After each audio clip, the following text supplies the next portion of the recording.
स्वागत है आप सबका आपके चैनल वेंचर अकेडमी पर।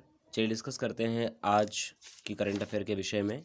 आज 20 अप्रैल दिन सोमवार की करंट अफेयर को डिस्कस कर लेते हैं फटाफट। तो पहले प्रश्न की ओर चलते हैं। पहला प्रश्न हमारा कहता है कि भारतीय कंपनियों के अधिग्रहण संभावनाओं को रोकने के लिए एफडीआई नीति की समीक्षा की गई।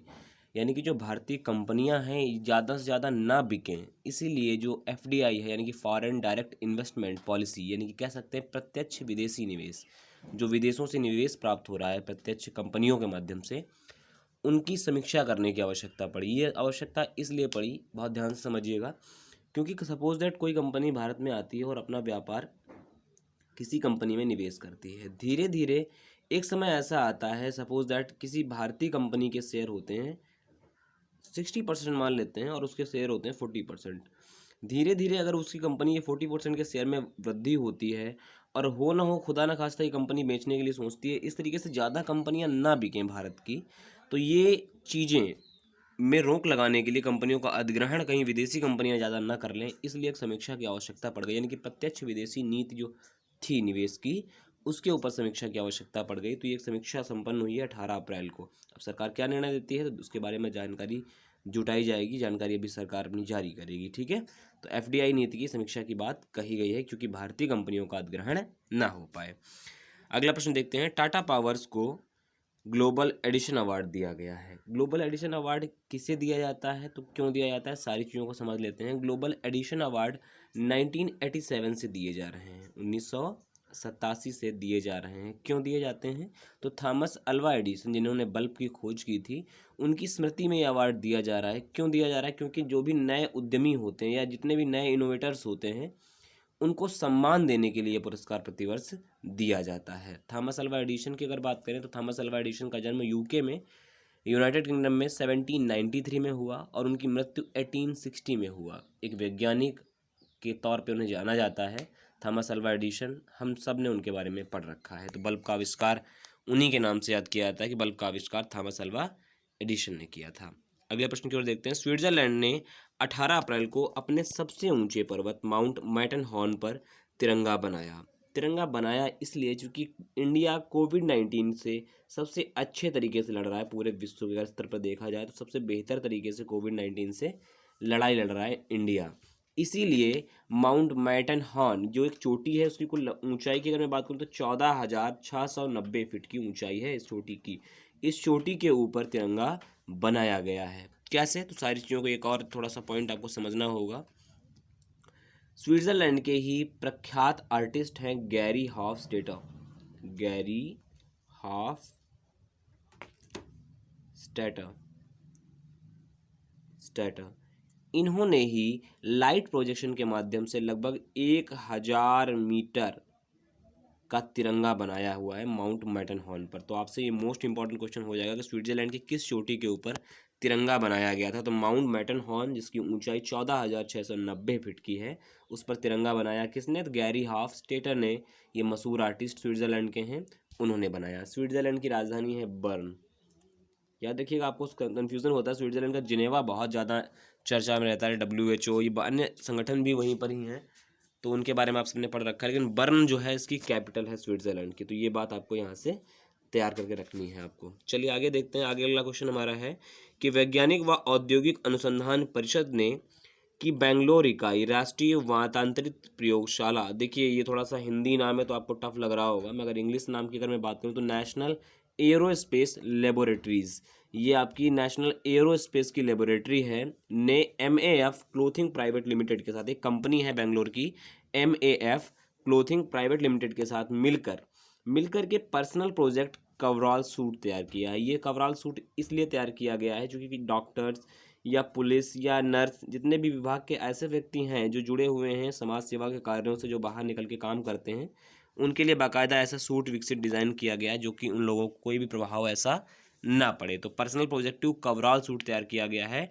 CSIR यानी कि वैज्ञानिक व औद्योगिक अनुसंधान परिषद की बेंगलोर की स्थित इकाई है नेशनल एरोस्पेस लेबोरेटरीज, यानी कि राष्ट्रीय वातांतरिक्ष प्रयोगशाला ने इसको तैयार किया है। कंपनी कौन है तो MAF क्लोथिंग प्राइवेट लिमिटेड के साथ मिलकर तैयार किया है। चलिए आगे देखते हैं। अगला प्रश्न हमारा है, यूके में कोरोना वायरस पर कोविड-19 के मसले पर एक वर्चुअल बैठक यानी कि आभासी बैठक या वीडियो कॉन्फ्रेंसिंग की बैठक के आयोजित किया गया। उसका कुछ विषय रखा गया है, विषय आपको याद रखना है कोविड-19 issue challenge and way forward. ये विषय रखा यूनाइटेड किंगडम ने और इस विषय पर चर्चा हुई कि भारत या अन्य सारे देशों के ऊपर जो भी गिरावट दर्ज हो रही है अर्थव्यवस्थाओं में, जब ये ख़त्म हो जाएगा कोरोना वायरस तो किस तरीके से इसको चैलेंज किया जाएगा, चैलेंज किस तरीके से लिया जाएगा या पूरी अर्थव्यवस्था को कैसे दोबारा अपने वापसी की कगार पर खड़ा करेंगे।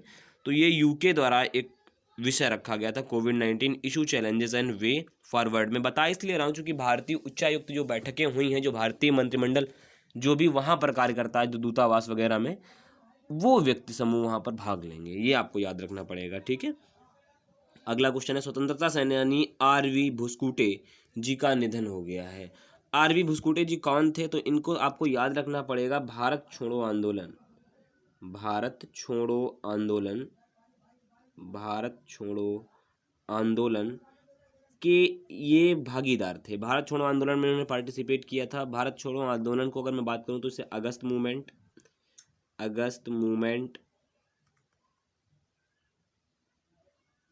या फिर क्विट इंडिया मूवमेंट, ठीक है, या क्विट इंडिया मूवमेंट, ये तीन नामों से जाना जाता है। भारत छोड़ो आंदोलन, अगस्त आपका मूवमेंट या फिर क्विट इंडिया मूवमेंट। इसका प्रारंभ हुआ था 8 अगस्त 1942 द्वारा, गांधी जी द्वारा इसको प्रारंभ किया गया था। तो ये भी बात आपको याद रखिएगा। और आर.वी. भुस्कूटे जी गांधी जी के सहयोगी के रूप में भारत छोड़ो आंदोलन से जुड़े हुए थे। तो ये आपको याद रखना है कि आर.वी. भुस्कूटे जी का संबंध किस आंदोलन से है, तो भारत छोड़ो आंदोलन या अगस्त मूवमेंट या फिर क्विट इंडिया मूवमेंट से इनका संबंध था आर.वी. भुस्कूटे जी का। चलिए अगला क्वेश्चन देखते हैं। अंतर्राष्ट्रीय वेटलिफ्टिंग महासंघ के अध्यक्ष थॉमस अजान ने इस्तीफा दे दिया। थॉमस अजान का इस्तीफा इसलिए दिया गया, इन्होंने दिया क्योंकि इनके ऊपर डोप और भ्रष्टाचार, ठीक है, ये दोनों अपराध इनके ऊपर थे। डोपिंग के लिए और भ्रष्टाचार के लिए दोनों अपराध इनके ऊपर साबित हो चुके थे कि भ्रष्टाचार में लिप्त थे, और दूसरा मादक पदार्थों के सेवन के लिए भी ये जिम्मेदार माने जाते थे। इसीलिए इनके ऊपर दबाव पड़ा IWF यानी कि इंटरनेशनल वेटलिफ्टिंग फेडरेशन द्वारा, और उसके बाद इन्हें इस्तीफा इसका देना पड़ा। अगर मैं बात करूं थॉमस अजान की, थॉमस अजान 1976 से, इनका बहुत लंबा कार्यकाल इसमें रहा है, 1976 से 2000 तक तो केवल ये IWF के महासचिव रहे हैं, यानी कि महासचिव पद पर उन्होंने काम किया 1976 से 2000 तक की। तो IWF के अध्यक्ष थॉमस अजान ने इस्तीफा दे दिया है। कैसे भी घुमा फिरा के क्वेश्चन पूछे, आप निश्चित रूप से बताइएगा कि थॉमस अजान कौन है, थॉमस अजान ने इस्तीफा क्यों दिया, ये सारी चीज़ें एग्जाम में पूछी जा सकती हैं। अगर मैं IWF की बात करूँ तो IWF इस्टेब्लिश हुआ था 1905 में। इसकी अगर मैं उसका हेडक्वार्टर की बात करूँ तो बूडापेस्ट में इसका हेडक्वार्टर है, इसका हेडक्वार्टर बूडापेस्ट में है। तो ये बात आपको याद रखनी है। चलिए अगला क्वेश्चन देखते हैं। चीन आयोजित एशियन पैरा खेलों का शुभंकर जारी किया गया है। एशियन पैरालंपिक खेलों का आयोजन जो किया जाएगा वो चीन में किया जाएगा। कहाँ? तो चीन का प्रांत है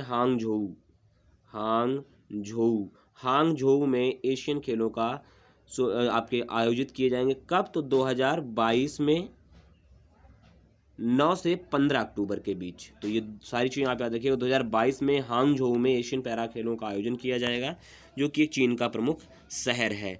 इसका शुभंकर जारी किया गया, तो इसका शुभंकर आप सब देख लीजिएगा, फेई, आसान सा है, फेई इसका शुभंकर है। और दोनों फेई का लिखे एक ही में है, दोनों में अंतर है। पहले फेई का अंतर है उड़ता पक्षी और मानव समाज में सम्मान का प्रतीक दर्शाता है।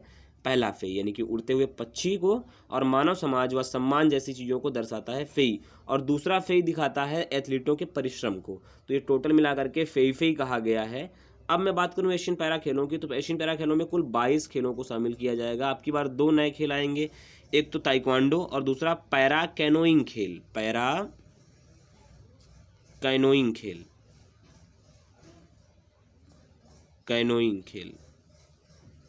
तो ये 2 नए खेल होंगे, एक ताइक्वांडो और दूसरा पैरा कैनोइंग खेल, तो दोनों शामिल किए जाएंगे। आपको मैक्सिमम इम्पॉर्टेंट आपको याद रखना है शुभंकर फेई। और कहाँ हो रहा है? तो चीन के हांगझोऊ प्रांत में 2022 अक्टूबर में आयोजित किया जाएगा। अगला प्रश्न है, पूर्व अमेरिकी फुटबॉलर विली डेविस का निधन हो गया है।